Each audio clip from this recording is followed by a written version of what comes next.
Hello and welcome, everyone. I'm Ian Brzezinski, Senior Fellow at the Atlantic Council. Thank you all for joining us today at the EU-US Future Forum. Many thanks to our colleagues at the delegation of the European Union to the United States for partnering with the Atlantic Council on this major three-day conference, and to all the teams who worked tirelessly to put this impressive event together. I'm honored to host this session. It's titled In Dialogue, a conversation with the Prime Minister of the Republic of Poland, Mateusz Morawiecki. Mr. Prime Minister, welcome. It's an honor to have you with us today. I want to thank you for your leadership and tireless energy on behalf of the US-Polish relationship and the transatlantic community. In today's session, we're eager to discuss with you transatlantic multilateral cooperation, the opportunities and challenges before this community of nations, and of course, the role of Poland. Before we begin, I want to encourage our audience to engage us on social media using the hashtag EUFF2021. That's hashtag EUFF2021. Mr. Prime Minister, allow us to begin by addressing perhaps the most immediate challenge before the transatlantic community, the human and economic toll caused by the coronavirus pandemic. This pandemic has tested the transatlantic community's ability to respond together to a devastating and at times divisive challenge. It has tested our economies. It has tested our unity. How do you, as Prime Minister of Poland, assess the US-European response to the medical and health consequences of this pandemic? Thank you, Ian. Thanks for having me, and thank you for being able to take floor in this very interesting conference. Ladies and gentlemen, last 12 months or so were the most difficult over the previous at least 3 decades for transatlantic relationship, for Europe, for the United States, and exactly this was because of COVID-19. Given our democracy and democratic systems and will for freedom and the way of life, it was not so easy to reply to this dreadful, terrible disease, pandemic. And this is why also our economies were hit very, very badly over the past 12 months. We were actually able, on the level of the European Council, where I sit, and with the United States, to actually keep our regulations and the level of trade and the dialogue around taxation on an appropriate level. There were attempts to go into the trade war, for instance, but we were able to fend off those threats, and this was on the positive side. On the less positive, it was the reply of our healthcare systems, and I mean like in almost the whole of the European Union and in the United States, it was not prepared appropriately for the pandemic as such terrible pandemic as COVID-19. And with this thought in Europe, we have prepared a resilience and recovery plan, 750 billion euros, close to $1 trillion on top of $1.3 trillion budget for next several years, EU budget for recovery purposes, for investment purposes, infrastructure, and so on. So this is still not yet activated given the procedures, and there is this difference between Europe and the United States that in the US, given it's one state, the decision-making process is easier. It takes a little bit longer here in Europe, but we were able over the past couple of months to agree on the most important priorities exactly in the context of COVID-19 healthcare systems and how to improve them in the context of a pandemic, the question which Ian asked me at the beginning. Just yesterday, the Polish parliament has passed the bill, or the lower chamber of the parliament, I should have said, of the bill of recovery and resilience fund. And at the beginning of the second half year, we will start strong investment projects in many different areas, including healthcare, of course, but also significant amount of money is earmarked for the Green Deal projects, digitization projects, infrastructure, hard infrastructure development, including this, which is going to build a new dimension, or relatively new dimension, 3 Cs dimension: the Baltic Sea, the Adriatic Sea, and the Black Sea. This is with the view to activate the north-south connectivity in Europe. Post Second World War, Poland and a dozen of Central European countries were left on the wrong side of the Iron Curtain, and we were very much underdeveloped from the point of view of infrastructure and business opportunities in this part of Europe. But last decade or so, or last 2 decades, we are catching up very, very quickly. Just to give you an example, over the last couple of years, Poland has surpassed Greece and Portugal from GDP per capita in purchasing power parity criterion. And there are many other ratios, including the unemployment ratio. I can give you another example. Just 15 years ago, 15, Poland was the country with one of the highest unemployment levels in Europe, in the whole Europe. Today, we have the lowest unemployment level in the whole in the European Union, which is an indicator of what road we went through over the past couple of years. In summary, the whole Europe is aware of our weakness, given the turbulence around pandemic. But beginning the 3rd quarter of this year, we will very strongly start investing in investment, increasing productivity in particular. And this is why where I believe that the transatlantic cooperation should be very could be very helpful and vital in the joint and harmonized recovery of the Western hemisphere. You spoke about the EU's response. You spoke a bit about your strategy to help Poland dig itself out of this economic trench that the coronavirus pandemic has created. How satisfied are you with transatlantic economic collaboration in addressing the economic dimensions of this pandemic? Cooperation between the United States and the European Union, between the United States and the states of Europe.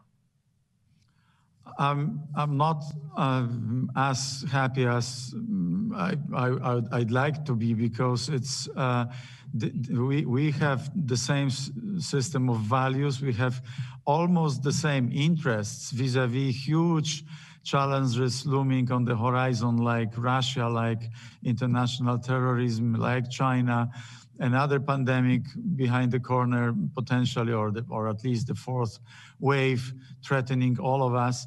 These are global challenges, challenges around climate change, challenges around inequalities, and we should tackle those jointly. Having said that, let me emphasize one point, which might be interesting for you. I believe Poland and Poles are the most pro-American and pro-European citizens at the same time. There might be more pro-American Americans. There might be even more pro-European EU citizens than Polish people. But Polish people have at the same time huge admiration and love to the United States and the European Union at the same time. This means that we could be a very important keystone, integrating component of our transatlantic construction. And with this in mind, back to your question, Ian, am I satisfied? I believe that this new dimension which we have created together with other countries of Central Europe called 3Cs is still underestimated by our friends in the United States. Yes, there was this promise by Mr. Pompeo, I think it was in Munich, the former President Trump have said this is important, and they promised to chip in some money, $1 billion. It's neither here nor there. $1 billion for Poland is not big amount of money anymore, and it's tiny amount of money for the United States anyway. And yet this part of the world, this part of Europe is the eastern flank of NATO, is the eastern flank of the United Europe. And this is why we are defending the world of our values, and we are taking the heat of unpleasant hybrid attacks from Russia on Ukraine, on Poland. On Ukraine, by the way, it's of course the physical attack, assault in the Donbas area and occupation of the Crimean Peninsula. But we are also experiencing the very bad developments recently in Belarus, and this is where we also see the United States quite absent. And I believe that this is the 3Cs platform and the friendly approach which we have in Poland towards the United States and the European Union. Friendly is too soft a word. Means underutilizing the opportunity of enhanced cooperation and building a strong presence of the US in this part of the world.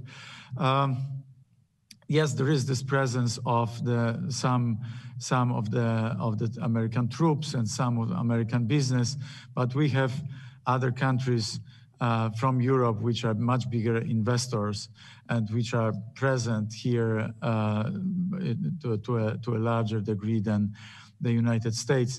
The United States is our fourth biggest trading partner from outside of the EU. So including EU, I don't know, it would be number 10 or number 12, far behind our much smaller neighbors. So I regret that this dimension of our cooperation is not utilized to a level to which it should be. And I would strongly encourage all my own American friends and business people to come to Poland for both reasons. One is, of course, for business reasons, to make money, but another one is to enhance the ties, the bonds between the European Union and the United States. Critically important for the future. Prime Minister, let me pull a thread on the 3Cs initiative. For our viewers who don't know what that is a significant effort led by the Poles in cooperation with other Central European countries to accelerate the development of cross-border energy, transport, and digital infrastructure. It's all about completing Europe. Mr. Prime Minister, the United States and the European Union have both considered infrastructure development as a key element of their respective economic recovery strategies. You've highlighted the 3Cs as part of your strategy. Could you explain to our audience why you think the 3C strategy will succeed, why it will be effective in attracting private capital to develop this infrastructure in the region? What makes Poland, what makes Central Europe appealing and attractive to foreign direct investment? But depending on how you would define Central Europe, it's between 150 to 200 million population, and with the pace of change, economic growth, the healthy development of our financial system, and good, stable social environment, is altogether a very, very attractive business platform and strategic platform to jump onto for many businesses. Just a couple of weeks ago, I spoke to Sundar Pichai from Google. They are going to invest $2.5 billion in special cloud technology here in Poland. A week ago, I spoke to Michael Dell, and they are considering some further investment here in Poland as well. And the reason why it might be over the next decade or two extremely interesting for American entrepreneurs this part of the world is that we are the gate for the European Union, 500 million, or together with the UK, 500 million plus population, one of the richest regions in the world. And in particular, this lung, as it was John Paul II mentioned about the Central Europe and Western Europe, the second lung of Europe. This lung is developing at 2 times or 3 times pace of Western Europe. So it's good to capture this growth. It is also in the process of building north-south infrastructure in the area of energy, digital, roads, railways, and all other infrastructure projects. So many companies, experienced companies, could take advantage of those developments for which we have money and which we plan for next couple of decades. I'm focusing on the social dimension, healthy economic environment, good business environment, but also there is this additional transatlantic and strategic relationship I'm sure many of you are interested in as well. Thank you, Mr. Prime Minister. I'm a big fan of the 3 Cs initiative. I think it's a real expression of Central European self-confidence and a real effort and self-initiative by the Central Europeans to bring geoeconomic value to the transatlantic community. But, Mr. Prime Minister, the pandemic is not the only challenge before our community of democracies. Russia recently escalated fighting in eastern Ukraine. Moscow has amassed a significant offensive force in occupied Crimea along Ukraine's eastern frontier, and it's sealed off the Sea of Azov. Are you satisfied with NATO's and the European Union's response to these offensive military actions by Russia? Do you think that the West's response to this crisis has caused Putin to adjust his ambitions regarding Ukraine? Or should we be expecting more provocative actions in the future from Moscow? Unfortunately, I think that we should expect more provocative actions because our response was not decisive enough. Only the last couple of days, our Czech friends, our Czech southern neighbors discovered that there were the same Russian spies behind a big terrorist attack on a Czech soil who were active on the British soil, poisoning Skripal in Salisbury attack a couple of years ago.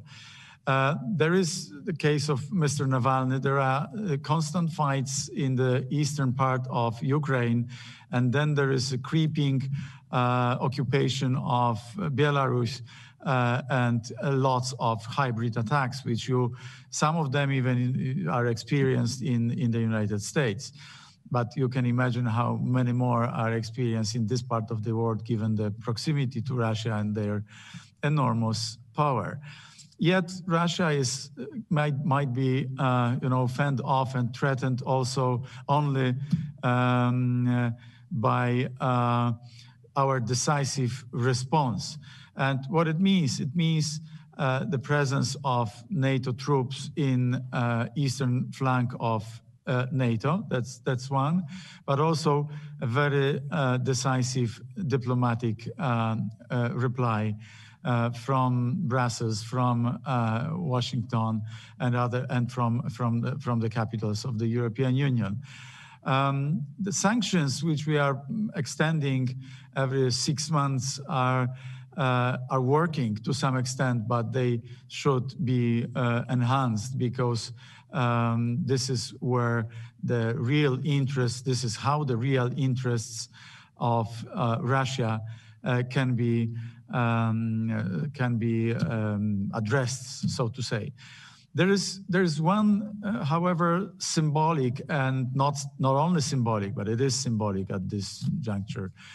Not only symbolic, but very much strategic and business-related political act, which is in statu nascendi. It's in progress, and this is Nord Stream 2. This is a gas pipeline being built between Russia and Germany, which goes completely across all the interests of NATO and the European Union.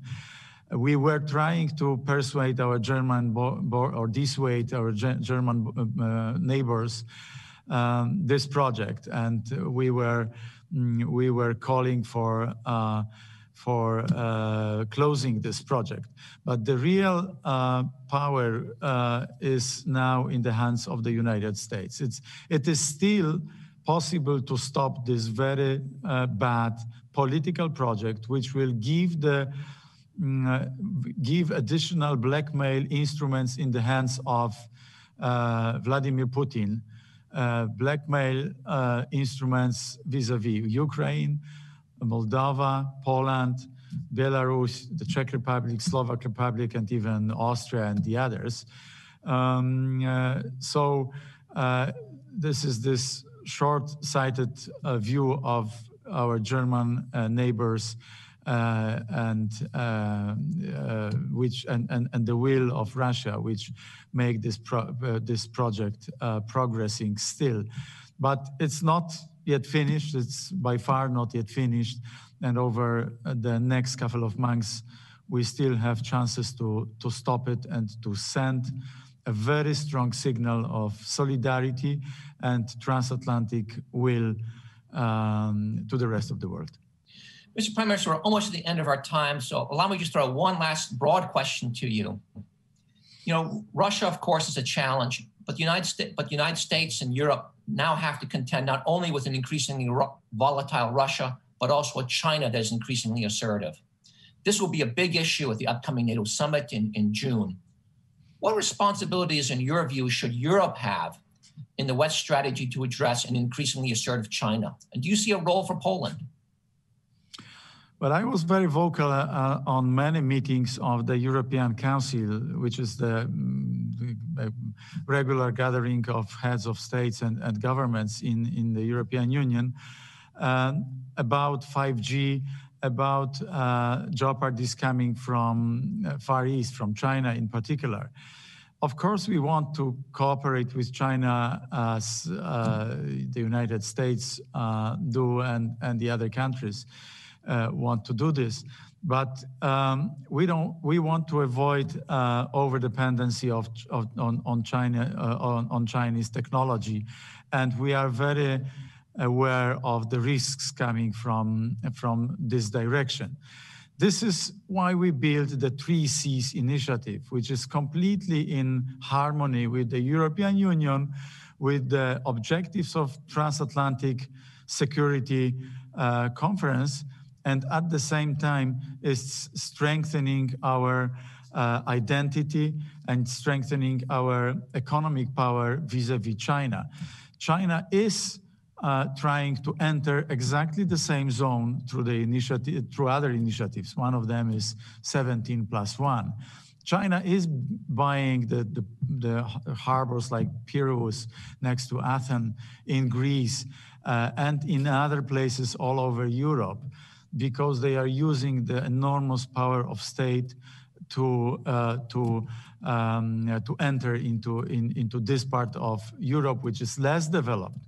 This is exactly why the investments from the United States at this juncture is so much needed, also to stop not only the Russian aggression, but also more silent, but equally challenging Chinese policy